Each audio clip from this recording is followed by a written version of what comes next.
Hello everyone, সবাইকে scooter Riders tour বিডির পক্ষ থেকে জানাই শুভেচ্ছা।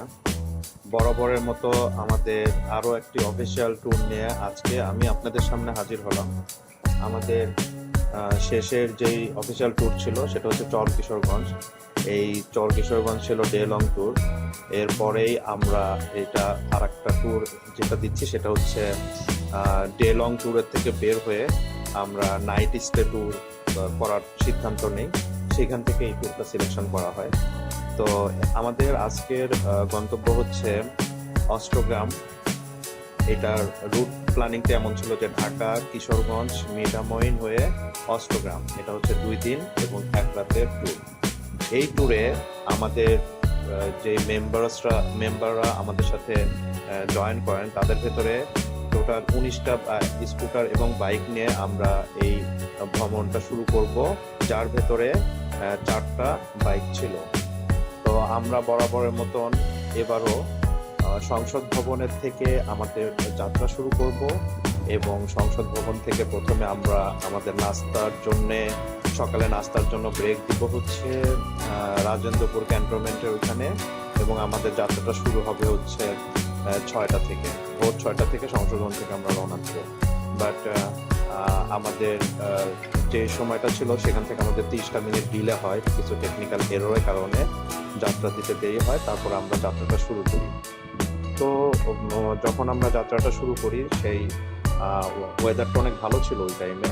বাট আল্লাহর অসংখ্য ধন্যবাদ যে পুরো ট্যুরেই আমরা সেইভাবে বৃষ্টি পাইনি এবং আমরা খুব ভালোভাবেই আমাদের ভ্রমণটা করতে পেরেছি। তো এখানে এই ট্যুরে কিছু চ্যালেঞ্জিং ব্যাপার স্যাপার ছিল যেগুলো আপনারা ভিডিওতে দেখতে পাবেন।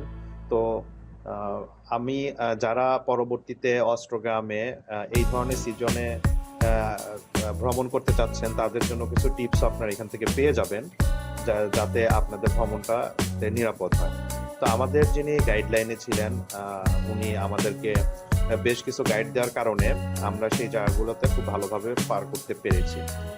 এই অষ্টগ্রাম, মিঠামইন, এইখানে এই যাত্রার সবচেয়ে বড় চ্যালেঞ্জিং যে জায়গাটা সেটা হচ্ছে যে ওই বোটে করে বোটে করে হচ্ছে হাওরের এরিয়াটা পার হইতে হয়।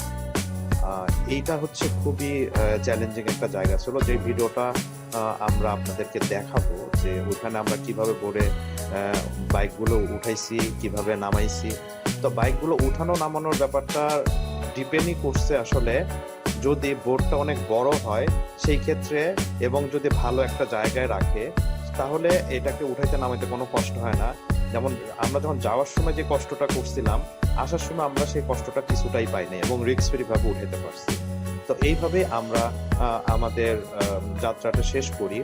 বাট এখানে একটা কথা বললেই নয়, অষ্টগ্রামে যাওয়ার পথের যেই মেইন যেই সুন্দর রাস্তাটা আছে, যে রাস্তাতে আমরা ওখানে আমরা বাইক থামিয়ে অনেকক্ষণ ছিলাম, ওইখানে যে ওয়েদার অথবা ওইখানের যে সুন্দর বাতাস, এইগুলোর জন্যে যত কষ্ট হয়েছে, খাওয়ার কষ্ট বলেন, যাতায়াতের কষ্ট বলেন, থাকার কষ্ট বলেন, কোনোটাই না আর তখন আর মনে ছিল না যখন আমরা ওই রাস্তাটাতে বাইক চালাইছি।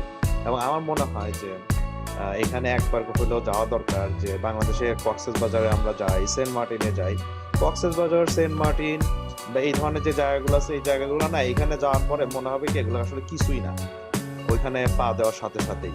তো আমি তো ঠিক করছি এর পরের বছরও আমি আবার যাব, বিশেষ করে ওই জায়গাটাতে সময় কাটানোর জন্য। আমরা আমাদের সময় স্বল্পতার কারণে আমরা মিঠামইনে যাইতে পারিনি। আমরা ঢাকা টু কিশোরগঞ্জ, কিশোরগঞ্জের থেকে অষ্টগ্রাম, আবার অষ্টগ্রামের থেকে ব্যাক করছি। তো ভিডিওটা দেখতে থাকুন এবং উপভোগ করুন। ধন্যবাদ সবাইকে। দেখতে থাকুন এবং উপভোগ করুন। ধন্যবাদ।